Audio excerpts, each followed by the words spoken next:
know then when they did this that this was going to happen? So don't sound like, nobody knew this was going to happen, and how could you tear this child away from his family? Come on. Nobody talks about that side of it. Look, and I'm not saying that this shouldn't be taken care of. Yes, it should be taken care of, but it should be done properly. And you shouldn't be tearing up the Constitution to do it. Does he have the law behind him? I don't know. I'm not a constitutional scholar like he is. Is it lawful what he's doing? I don't know. I'm not a lawyer. I don't know. This will have to play out. He's played his hand. He's played it almost, I'd say, ingeniously, baiting the Republicans, putting them in a light with the Latino community, and trying to diminish them as much as he possibly can. This was a political move and nothing more. He doesn't care about these people. He never did. He hasn't stopped anything at the border. The numbers that he's talking about, if you look it up, they've changed the way they calculate the numbers. Before, it was people who actually came here, got arrested, and were deported. Now it's people who are turned away at the border now. That's why the numbers are down. And all the people that are here that need to be deported aren't being deported. So it's a scam. It's all a scam. And who's left in getting kicked around back and forth in all of this? The illegal aliens. They're exploited from the time they leave their homes till the time they come into this country, till the time they get amnesty.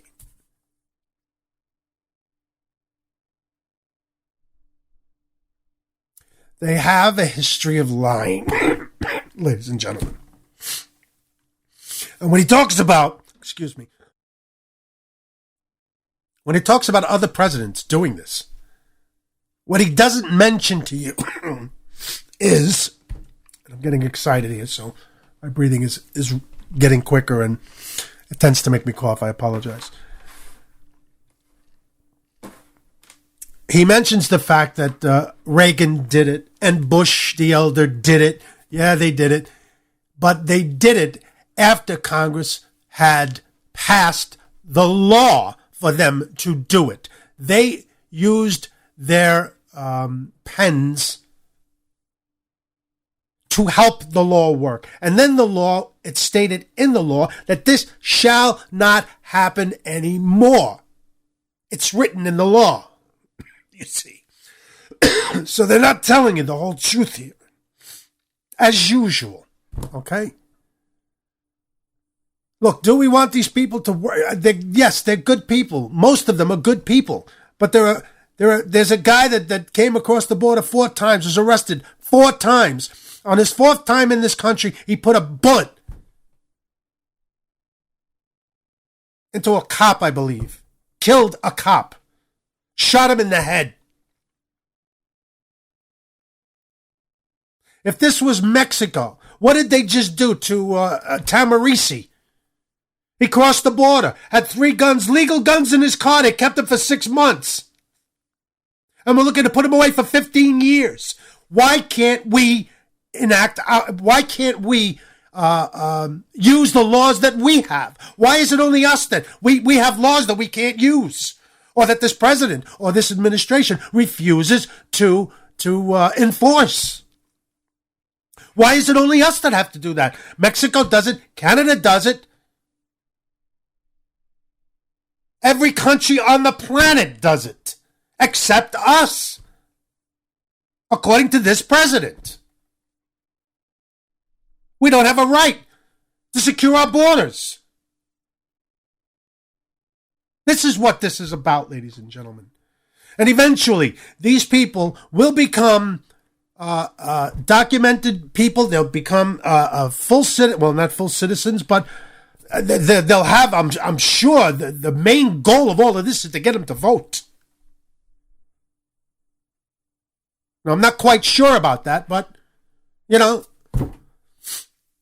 are you telling me these people will never become citizens, so they'll never have the right to vote. So therefore, this president is doing this because he is so worried about these people and how they live. Where were you for the last 6 years on this issue? That you told, this is what you ran on. This is what you told people you were going to do.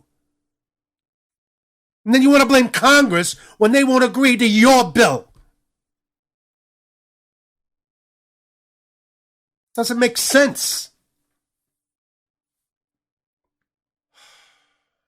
I don't know. I don't know what's going to happen on this one, ladies and gentlemen. I just don't know. Because I don't know enough about constitutional law, obviously. And whether or not he's breaking the law, there's a couple of ways this is going to go. It'll either go the way of the Supreme Court. Somebody will file a lawsuit. But from what I understand, it must be somebody from the Congress to do it. They have to start the lawsuit, and they have to, the cause, I mean, again, I'm not a lawyer, so I can't explain it like the lawyers do, but it's got to go there. It'll go to the courts, then it'll go to the Court of Appeals, and if the Court of Appeals, it'll go to the Supreme Court, and who knows what they'll do with it there. A lot of pundits are saying that he may get away with this. I don't know. I just don't know anymore. I don't know. And if that's the case, then you know what? The Republicans should take the hit and take this as far as they can take it, you know. And they need to make the American people understand this is the Constitution we're talking about. And if he's usurped the Constitution, then he must pay for it. If that's the political price that he was willing to offer to do what he did, then he needs to pay the price. And I would say this, if it were a Republican president, if it were an independent president, I don't care who it was sitting in that seat. These people need to be made to understand that the Constitution is what keeps this country together. And if you follow the Constitution and do it the right way, things will work out. Your ideologies are not a fabric of the Constitution, really. They're your ideas. They're a group's ideas, like socialism is an idea. It's not part of our Constitution. And if we use it as the guide that it was meant to be used as, we will survive as a nation, as a country, as a people.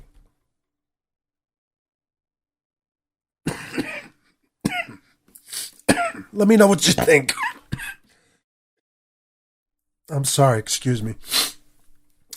I'm going to open up the phone lines in just a few minutes. Please give me a call. Let me know what you're thinking. Because this one has got me perplexed because I'm just not a scholar.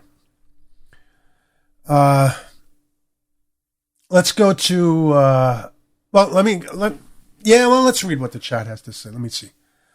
Let me see here. Easy, okay.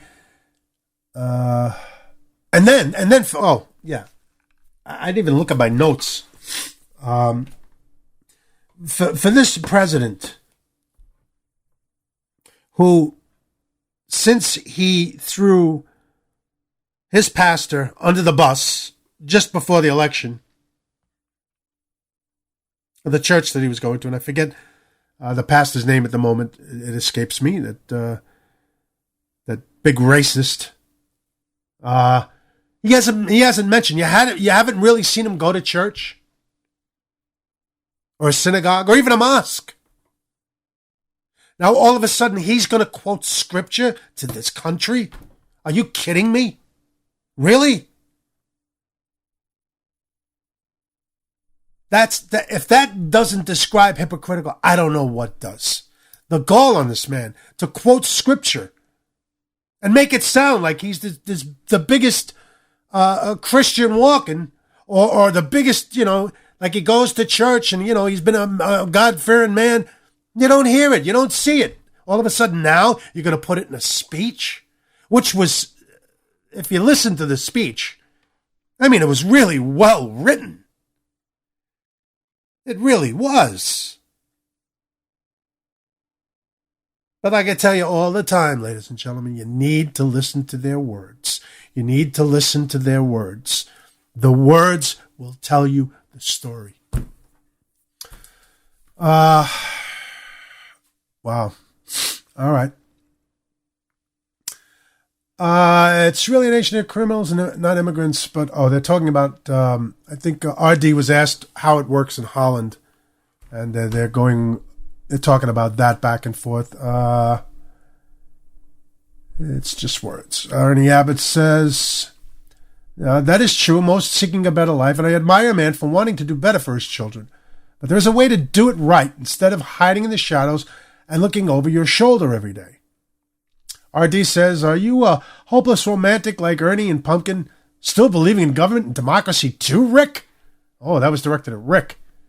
And Ernie Abbott laughs and says, what once was can be again. What once was can be again. Rick says, we need a government, but in its proper role according to our Constitution. Thank you, Rick. I agree with you on that one. Just your opinion and mine as well. And if you look at it, and you look at our history, right up until this moment, basically, it's worked. The Constitution guided this country for well over 200 years to places where no other nation on this planet in the history of this world has gotten to. And I believe it's mostly has to do with the Constitution and the Bill of Rights that we have. No other nation on earth has it. No other government on the planet has our Constitution or anything like it.